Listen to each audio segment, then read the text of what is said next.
മോഹൻലാൽ എന്ന് പറഞ്ഞ സ്റ്റാറിനെ, മോഹൻലാൽ എന്ന് പറഞ്ഞ ക്രൗഡ് പുള്ളറിനെ, മോഹൻലാൽ എന്ന് പറഞ്ഞ ബോക്സ് ഓഫീസ് എംബറിന് വട്ടം വയ്ക്കാൻ മോളിവുഡ് ഫിലിം ഇൻഡസ്ട്രിയിൽ ഇനി ആരെങ്കിലും ഉണ്ടോ എന്ന് ചോദിച്ചു കഴിഞ്ഞാൽ, അത് മമ്മൂക്കയ്ക്ക് സാധിക്കുമോ എന്ന് ചോദിച്ചു കഴിഞ്ഞാൽ അക്കാര്യത്തിൽ ഇനി ഓരോ ഉറപ്പും പറയാൻ പറ്റത്തില്ല.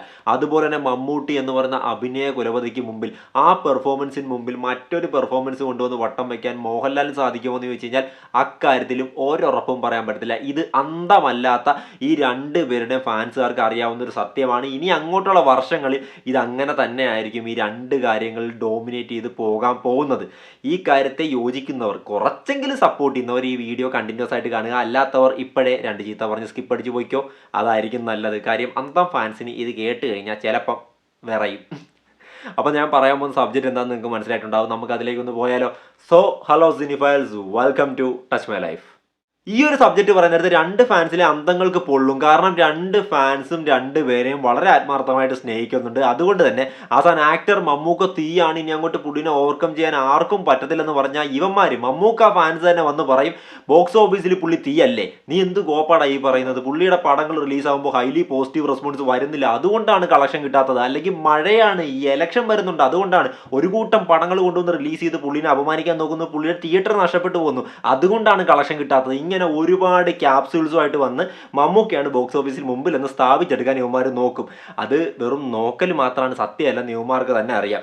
ആ ഒരു പ്രശ്നം ലാലേട്ടൻ ഫാൻസിന്റെ കാര്യത്തിലുണ്ട്. നമ്മൾ വന്നിട്ട് ലാലേട്ടൻ ബോക്സ് ഓഫീസിലെ എംബറാണ്, പുള്ളീനെ ബ്രേക്ക് ചെയ്യാനായിട്ട് ആർക്കും പറ്റത്തില്ല, പുള്ളിയാണ് മോളിവുഡിലെ ടോപ്പ് ക്രൗഡ് പുള്ളർ എന്ന് നമ്മൾ പറഞ്ഞാലും ഇവന്മാർ വന്ന് കമന്റ് ഇടും. അവസാന ആക്ടർ ലാലേട്ടൻ എന്താ മോശമാണോ, നീ കിരീടം കണ്ടില്ലടാ, നിനക്ക് സേതുമാധവനെ അറിയത്തില്ലടാ, നിനക്ക് പണ്ടത്തെ താളവട്ടം നീ കണ്ടുണ്ടോ, വിന്റേജ് ലാലേട്ടനെ കുറിച്ച് നീ കേട്ടിട്ടെങ്കിലും ഉണ്ടോ, പുള്ളിയുടെ ഓടിയതിനു ശേഷം മുഖത്ത് ചെറിയ പ്രശ്നങ്ങൾ വന്നോണ്ടാ, ഇല്ലെങ്കിൽ പുള്ളി ഓസ്കാർ തൂക്കിയേനെ, പുള്ളിയുടെ കാലഭിനയിക്കും, പെരുവിരൽ അഭിനയിക്കും, അല്ല ചെറുവിരൽ അഭിനയിക്കും, മുടി അഭിനയിക്കും, നഖ അഭിനയിക്കും, അങ്ങനെ കുറേ സാധനമായിട്ട് ഇവന്മാരങ്ങ് വരും. അപ്പം ഇവന്മാരെ സ്ഥാപിച്ചെടുക്കാൻ നോക്കും. അവസാന ആക്ടർ ഇന്നും ലാലേട്ടൻ തന്നെയാണ് ഏറ്റവും മുമ്പിൽ ഇന്ത്യയിൽ എന്നൊക്കെ പറഞ്ഞ് അങ്ങനെ പോകും. സോ രണ്ട് ഫാൻസും ഇക്കാര്യത്തിൽ ഒരു വിട്ടുവീഴ്ചയും തയ്യാറല്ല, നമുക്കറിയാം. പക്ഷെ നമുക്ക് സത്യം പറയാതിരിക്കാൻ പറ്റത്തില്ല. അതുകൊണ്ട് നമ്മൾ കുറച്ച് സത്യങ്ങൾ തുപ്പാൻ പോവുകയാണ്. വേണമെങ്കിൽ കേൾക്കാം. ഞാൻ നേരത്തെ പറഞ്ഞ പോലെ അന്തം ഫാൻസ് വേണമെങ്കിൽ രണ്ട് ചീത്ത പറഞ്ഞ് ഇപ്പോഴേ സ്കിപ്പ് അടിച്ച് പോക്കോ, അല്ലാത്തവർ കണ്ടിന്യൂ. ഓക്കെ, ഈ രണ്ടുപേരെയും കുറ്റം പറയാനായിട്ട് ചെയ്യുന്ന വീഡിയോ ഒന്നുമല്ല ഇത്. രണ്ടുപേരും ആക്ടിങ്ങിലും ബോക്സ് ഓഫീസിലും ടോപ്പായിട്ട് നിന്നിട്ടുള്ളവരാണ്. അക്കാര്യത്തിൽ ഒരു സംശയവും വേണ്ട. ഇപ്പോഴത്തെ കോണ്ടക്സ്റ്റിലാണ് നമ്മൾ സംസാരിക്കുന്നത്. അതിനു വേണ്ടി നമുക്ക് പഴയ കോണ്ടക്സ്റ്റ് ഒന്ന് പറയേണ്ടിയിരിക്കുന്നു. മമ്മൂക്കയുടെ കാര്യം ആദ്യം പറയാം. മമ്മൂക്ക എന്ന് പറയുന്ന വ്യക്തി 2010 വരെ, അതായത് പോക്കിരി രാജ എന്ന് പറയുന്ന സിനിമ റിലീസാകുന്നവരെ ബോക്സ് ഓഫീസിലും ആക്ടിങ്ങിലും, അതായത് അവാർഡ്സിലും കളക്ഷനിലും ഇൻഡസ്ട്രി ഹിറ്റിലും റെക്കോർഡിലും എല്ലാത്തിലും മുമ്പിൽ നിന്നൊരു വ്യക്തിയാണ്. സ്റ്റേബിളായിട്ട് പോയിക്കൊണ്ടിരുന്നൊരു വ്യക്തി എന്ന് വേണമെങ്കിൽ പറയാം. 2010 വരെ പോക്കിരി രാജ റിലീസാകുന്ന ആ വർഷം വരെ, ആ വർഷം പ്രാഞ്ചിയേട്ടനുണ്ട്, ബെസ്റ്റ് ആക്ടറുണ്ട്, മറ്റ് ഹിറ്റുകളായിട്ട്. പിന്നെ അങ്ങോട്ടേക്ക് എടുത്ത് നോക്കുകയാണെങ്കിൽ പുള്ളിക്ക് ഓരോ വർഷം ചെറിയ കുഞ്ഞു ഹിറ്റുകൾ ഉണ്ടാകാറുണ്ട്. അതല്ലാണ്ട് വലിയ സംഭവങ്ങളൊന്നും പുള്ളിക്ക് ക്രിയേറ്റ് ചെയ്യാൻ പറ്റിയിട്ടില്ല. 2017 ഗ്രേറ്റ് ഫാദർ റിലീസായി, 2018 എബ്രഹാമിൻ്റെ സന്തതികൾ, 2019 മധുരരാജ, 2020 ഷൈലോക്ക്. ഈ സിനിമകളൊക്കെ സൂപ്പർ ഹിറ്റായി. പക്ഷേ 2010 വരെ പോക്കിരി രാജ വരെ പുള്ളി ക്രിയേറ്റ് ചെയ്ത ബോക്സ് ഓഫീസ് കളക്ഷൻ ഉണ്ട്. ആ ഒരു ഹെവി ലെവൽ റെസ്പോൺസ് പിന്നെ പുള്ളിക്ക് അങ്ങോട്ട് ഒരു സിനിമയ്ക്കും കൊണ്ടുവരാൻ പറ്റിയിട്ടില്ല. കോവിഡിന് ശേഷം ഭീഷ്മപർവം ഇറങ്ങിയപ്പോൾ അതിന് ചെറിയൊരു മാറ്റം ഉണ്ടായി. എങ്കിലും ഇന്നും മലയാള സിനിമ ഇൻഡസ്ട്രിയിൽ 100 കോടി നേടാനാകാത്ത മെഗാസ്റ്റാർ എന്ന ഒരു ചീത്തപ്പേര് പുള്ളിയുടെ പേരിലുണ്ട്. പുള്ളി അത് കളങ്കാവലിലൂടെ മാറ്റിയെടുക്കും എന്ന് ഞാൻ പ്രതീക്ഷിക്കുന്നു. ഇല്ലെങ്കിൽ അടുത്ത സിനിമകളിലൂടെ പുള്ളി അത് മാറ്റിയെടുക്കുമായിരിക്കും. എങ്കിലും ബോക്സ് ഓഫീസ് അടിസ്ഥാനത്തിൽ ആ ഒരു പഴയ പ്രതാപം പുള്ളിക്ക് ഇപ്പോഴും ഉണ്ടോ എന്ന് ചോദിച്ചു കഴിഞ്ഞാൽ 2010 ശേഷം പുള്ളിക്കത് നിലനിർത്താൻ പറ്റിയിട്ടില്ല. ഇനി ലാലേട്ടൻ്റെ കേസിലേക്ക് വരികയാണെങ്കിൽ, ലാലേട്ടൻ പണ്ട് മുതലേ, തുടക്കം കാലം മുതലേ 2000 വരെ പുള്ളി ബോക്സ് ഓഫീസിലും ഈ പറഞ്ഞ ആക്ടിങ്ങിലും, ഇൻഡസ്ട്രിയൽ ഹിറ്റ് വൈസ് ആണെങ്കിലും, ഇയർ ടോപ്പർ വൈസ് ആണെങ്കിലും, അവാർഡ്സ് വൈസ് ആണെങ്കിലും പുള്ളി ടോപ്പിൽ പോയിക്കൊണ്ടിരുന്ന ആക്ടറാണ്. പക്ഷെ അതിനുശേഷം പുള്ളിക്ക് എന്തൊക്കെയോ സംഭവിച്ചു, പുള്ളി പുറകോട്ട് ഇങ്ങനെ പോയി. പക്ഷേ 2013 ശേഷം ദൃശ്യം എന്ന് പറയുന്ന സിനിമയിലൂടെ നമുക്കറിയാം വൻ കംബാക്ക് ആയിരുന്നു. ഇനി പുള്ളിയുടെ ആക്ടിങ് പറയണമെങ്കിൽ, ബോക്സ് ഓഫീസിൽ പുള്ളി കിങ്ങാണ്, ഞാൻ പുള്ളിയുടെ ബോക്സ് ഓഫീസ് പറയണ്ടല്ലോ. ആക്ടിങ് പറയണമെങ്കിൽ ആഫ്റ്റർ ഒടിയൻ പുള്ളിക്ക് ഇങ്ങോട്ട്, അതിന് മുമ്പേ പുള്ളി മാജിക്കാണ് ക്രിയേറ്റ് ചെയ്തത്. മാജിക്ക്, ആ മാജിക്ക് പുള്ളിക്ക് ക്രിയേറ്റ് ചെയ്യാൻ പറ്റിയിട്ടുണ്ടോ? നിങ്ങളൊന്ന് ആലോചിച്ച് നോക്ക്.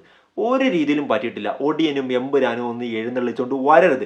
ഒടിയനകത്തൊക്കെ നമ്മൾ കണ്ടേക്കുന്നത് പുള്ളിയുടെ വെറും സാമ്പിളാണ്. ഞാനും പുള്ളിയുടെ പടങ്ങൾ കണ്ട് വളർന്ന നാടെ, അതുകൊണ്ട് നമുക്ക് നന്നായിട്ടറിയാം. ആ സാമ്പിൾ വെച്ച് പുള്ളിയുടെ പീക്കാണെന്നൊക്കെ പറഞ്ഞു വരുന്ന ഇപ്പോഴത്തെ 2K പിള്ളേർക്ക് പുള്ളിയുടെ പണ്ടത്തെ റേഞ്ച് അറിയാൻ പാടില്ലാഞ്ഞിട്ടായിരിക്കും. അപ്പോൾ അതുകൊണ്ട് ആ റേഞ്ചിൽ ലാലേട്ടനെ നമ്മൾ പിന്നെ കണ്ടിട്ടില്ല. എനിക്ക് തോന്നുന്നു അവസാനമായിട്ട് ഞാൻ കണ്ടത്, എൻ്റെ പേഴ്സണൽ ഒപ്പീനിയനാണ് പറയുന്നത്, അത് സത്യമാണോ എന്നറിയില്ല, നിങ്ങൾക്ക് തോന്നുന്നുണ്ടെങ്കിൽ നിങ്ങൾ സപ്പോർട്ട് ചെയ്യും. വില്ലൻ എന്ന് പറയുന്ന ഒരു പരാജയ ചിത്രം 2019 17 എന്നിട്ടൊക്കെ റിലീസായതാണ്. ആ സിനിമയിലാണ് അവസാനമായിട്ട് പുള്ളിയുടെ ഫേസിലൊക്കെ ആ ഒരു മൈന്യൂട്ട് ആയിട്ടുള്ള എക്സ്പ്രഷൻസും അതിൻ്റെ ക്ലൈമാക്സ് ഒക്കെ പീക്ക് പെർഫോമൻസ് ആയിരുന്നു ആക്ടിങ് വൈസ്. അപ്പോൾ അതിനുശേഷം ഒരു സിനിമയിലും അമ്മാതിരി സംഭവം ലാലേട്ടനിൽ നിന്ന് ഞാൻ കണ്ടിട്ടില്ല, സത്യമായിട്ടും കണ്ടില്ല. ഇതിനോട് യോജിക്കുന്ന ലാലേട്ടൻ ഫാൻസ് ഉണ്ടാവും, അങ്ങനെയുള്ളവർ കമന്റ് ബോക്സിൽ ഇടുക, അല്ലാത്തവർ അവരുടെ അഭിപ്രായം കമന്റ് ബോക്സിൽ ഇടുക. പക്ഷേ ഇതേ സമയം തന്നെ ആക്ടിങ് മാറ്റി നിർത്തി ബോക്സ് ഓഫീസിൽ നോക്കുകയാണെങ്കിലോ 2013 ദൃശ്യം റിലീസായി മലയാള സിനിമ ഇൻഡസ്ട്രിക്ക് അതുവരെ 50 കോടി ഇല്ലായിരുന്നു. ആ നേട്ടം നമുക്ക് സ്വന്തമാക്കാൻ പറ്റുമെന്ന് സംശയിച്ചിരുന്ന സമയത്താണ് ലാലേട്ടൻ നമുക്ക് 50 കോടി നിസ്സാരമായിട്ട് കൊണ്ടുതന്നത്. അതിനുശേഷം 2016 അങ്ങേര് തന്നെ വേണ്ടി വന്നു മലയാള സിനിമ ഇൻഡസ്ട്രീനെ ആദ്യമായിട്ട് 100 കോടി എന്ന് പറയുന്ന ആ ഒരു നേട്ടത്തിലേക്ക് എത്തിക്കാൻ. അതിനുശേഷം പുള്ളി വീണ്ടും വന്നു, 2019 വന്നു ലൂസിഫറിലൂടെ അടുത്ത 100 കോടി മലയാള ഫിലിം ഇൻഡസ്ട്രിക്ക് തന്നു. ആ സമയത്ത് മലയാളത്തിൽ മറ്റൊരു ആക്ടറും 100 കോടി തൊട്ടിട്ടില്ല എന്ന് നമ്മൾ ഓർക്കേണ്ടതാണ്. ഇൻഡസ്ട്രിയൽ ഹിറ്റും അങ്ങേരുടെ പേരിൽ, വേൾഡ് വൈഡ് ഇൻഡസ്ട്രിയൽ ഹിറ്റും അങ്ങേരുടെ പേരിൽ. അതിനുശേഷം മഞ്ഞുമൽ ബോയ്സ് ഒക്കെ വന്നത് തൂക്കി പുള്ളി ഇപ്പം എമ്പുരാൻ 2025 കൊണ്ടിറക്കി 260 കോടി വരെ പുള്ളി തന്നെ world wide industrial hit Manjummel ബോയ്സിന്റെ കയ്യിൽ നിന്ന് തിരിച്ചു പിടിച്ചു. തുടരും ഇറക്കി industrial hit, Kerala industrial hit, കേരളത്തിൽ നിന്ന് 100 കോടി ഒരു സിനിമയ്ക്ക് സ്വന്തമാക്കാൻ പറ്റുമെന്നും പുള്ളി തെളിയിച്ചു. അപ്പം ആ ലെവലിൽ ലാലേട്ടൻ്റെ പ്രതികാരങ്ങളും സംഹാര താണ്ഡവമൊക്കെ ബോക്സ് ഓഫീസിൽ നമ്മൾ കണ്ടതാണ്. ഇപ്പോൾ ലോക വന്ന് പുള്ളിയുടെ കയ്യിൽ നിന്ന് ഇൻഡസ്ട്രിയൽ ഹിറ്റും വേൾഡ് വൈഡ് ഇൻഡസ്ട്രിയൽ ഹിറ്റും ഒക്കെ കൊണ്ടുപോയെങ്കിലും നിസ്സാരമായിട്ട് അത് ലാലേട്ടൻ തന്നെ തിരിച്ചു പിടിക്കുമെന്ന് നമുക്ക് ഉറപ്പിച്ച് പറയാൻ പറ്റും. ലാലേട്ടൻ ആയതുകൊണ്ട് മറ്റൊരു ആക്ടറിനെ വെച്ച് നമുക്കത് പറയാൻ പറ്റത്തില്ല. ഉറപ്പായിട്ടും അത് അങ്ങേരുടെ പേരിലേക്ക് തന്നെ പോകും. ഇതാണ് ബോക്സ് ഓഫീസിൽ Lalettan. He is an emperor box ഓഫീസിൽ. പക്ഷേ ആക്ടിങ് വൈസ് നമ്മൾ പറയുമ്പോൾ ഇപ്പം മമ്മൂക്കയാണ്. അതിന് ഒരു സംശയവും വേണ്ട. തുടരുമെന്ന് പറഞ്ഞ സിനിമയിലെ പെർഫോമൻസ് ഒന്നും പുള്ളിയുടെ പീക്കല്ല, പക്ഷെ കളങ്കാവല്ല മമ്മൂക്കയുടെ പെർഫോമൻസ്. അത് പുള്ളിയുടെ പീക്ക് പെർഫോമൻസുകളിൽ ഒന്നായിട്ട് വെക്കാൻ പറ്റുന്നൊരു സംഭവമാണ്. ആ ലെവലിലാണ് ആക്ടിങ് വൈസ് മമ്മൂക്ക പോയിക്കൊണ്ടിരിക്കുന്നത്, ബോക്സ് ഓഫീസ് വൈസ് ലാലേട്ടൻ പോയിക്കൊണ്ടിരിക്കുന്നത്. ഈ അഭിപ്രായത്തെക്കുറിച്ച് നിങ്ങൾക്ക് എന്താണ് പറയാനുള്ളത്? കമൻറ്റ് ബോക്സിൽ ഇടുക. കാര്യം നമുക്ക് ചുമ്മാ തർക്കിക്കാനായിട്ട് അന്തം പരിപാടി കാണിക്കരുത്.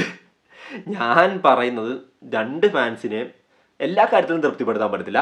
രണ്ട് ആക്ടേഴ്സിൻ്റെയും ഹൈലി പോസിറ്റീവ് വശങ്ങളാണ്. ഇവർക്ക് ബോക്സ് ഓഫീസും ഉണ്ട്, അതായത് മമ്മൂക്കൊക്കെ ആക്ടിങ് അല്ലാണ്ട് ബോക്സ് ഓഫീസും ഉണ്ട്.